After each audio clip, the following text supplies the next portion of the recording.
Well, ladies and gentlemen, we are now not far away from the 2023 NRL season.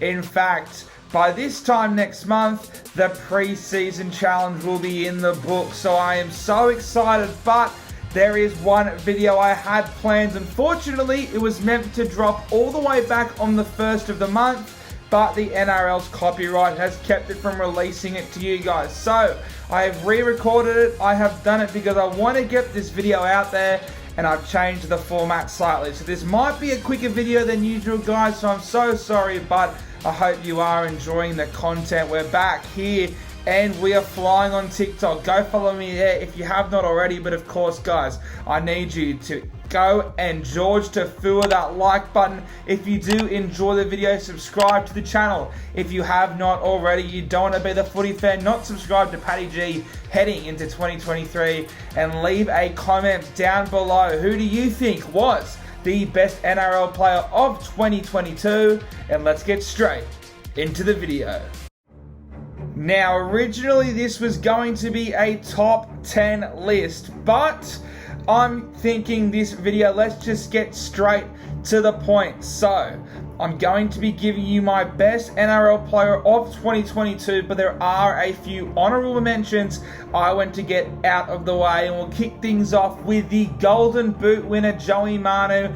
A sort of breakout season for Joey Manu after his 2021 season came to a bit of a horrific end at the hands of his former teammate. Joey Manu came out, and once he showed off his talents in that game for New Zealand where he broke the record for the most running meters ever in an international fixture, we knew he was the real deal. Joey Manu was that good in 2022 that the Roosters couldn't figure out how to use their side, how to give him the ball, and how to use him properly. So unfortunately, Joey Manu, how good he was, ultimately pretty much cost the Roosters most of their 2022 season.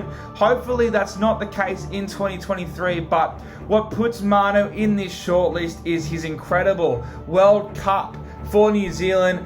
In my opinion, he was the second best player of the World Cup for obvious reasons, was the best player on that New Zealand side, one of the greatest New Zealand Kiwi side of all time, and he was playing out of position. In my opinion, and their fullbacks, they are stacked, so, you know, maybe I'm not thinking straight here, but Manu, if he played there consistently, I think he'd be top 5. He's off contract November 1 this year. If I'm the Warriors, or if I'm a team who needs a superstar fullback, I'm throwing $1 million plus at Joey Manu.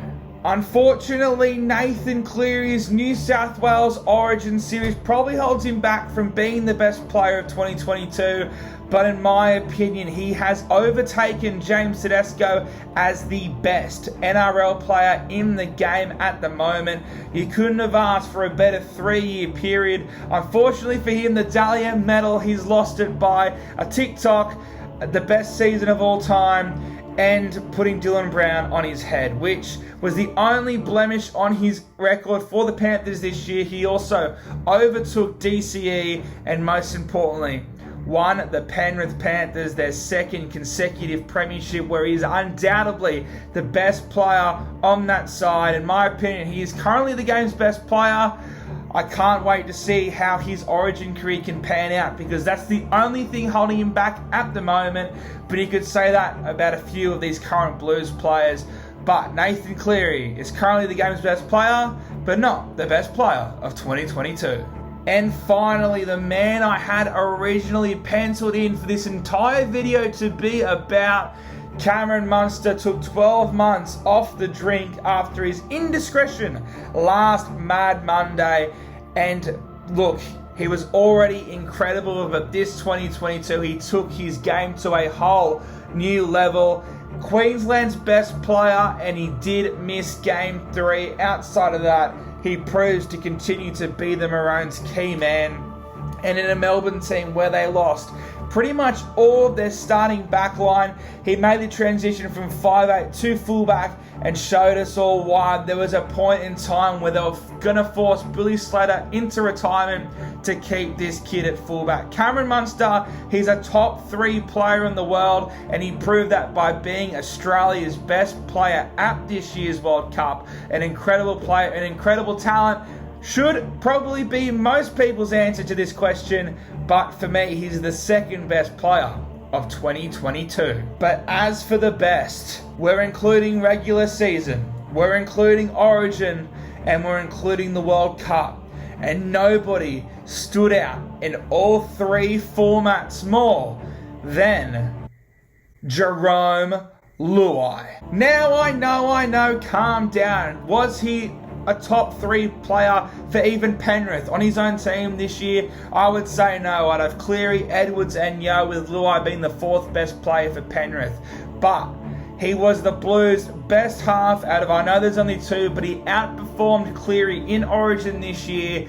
But the main reason why I have him as the best rugby league player of 2022 is the fact that after years and years of discussions about who is going to be the key man to take a Pacific Island nation to the World Cup, deep into the World Cup, Jerome Luai stood up next to 2 Super League players with the greatest respect in both Tim Laffey and Ligi Sayo, and turned them into arguably the best centre and best back rower respectively of the World Cup. He had the most try assists of any player in the World Cup with those dudes outside him. He didn't have the Fox outside him. He didn't have Teddy out the back.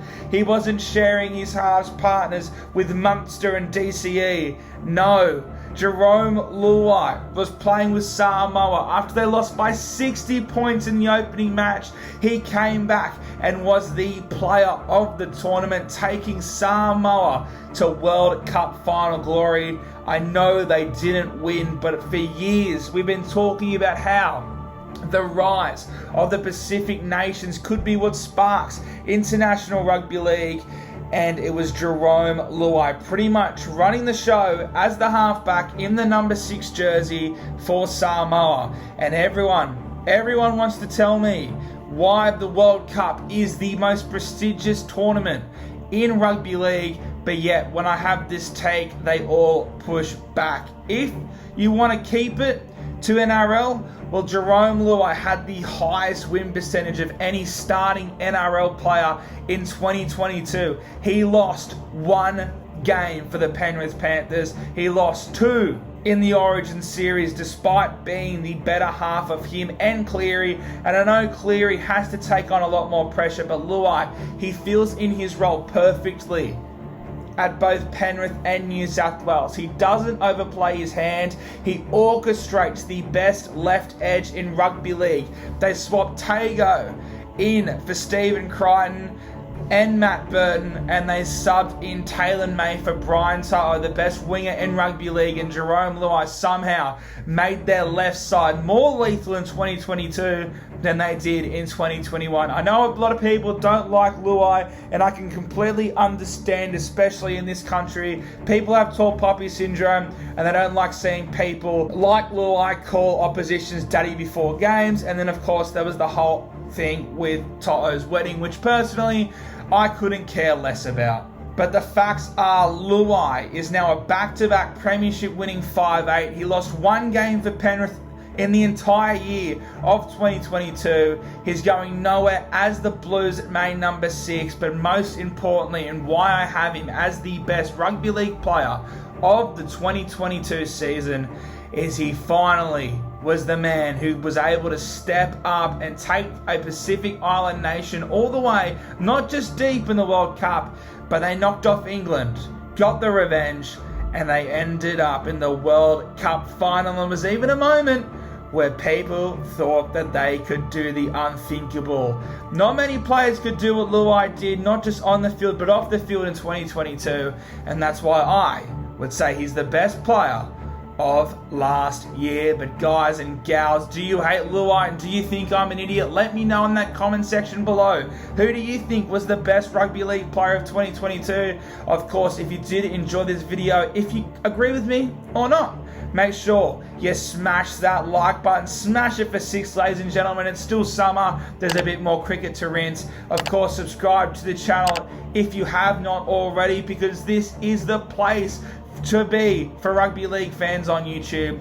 Thanks very much for watching, guys. Make sure you like, comment, and subscribe. And I'll see you guys in the next one. hopefully a video that's not gonna hurt me so much, because I know you guys will be giving me some in that comment section.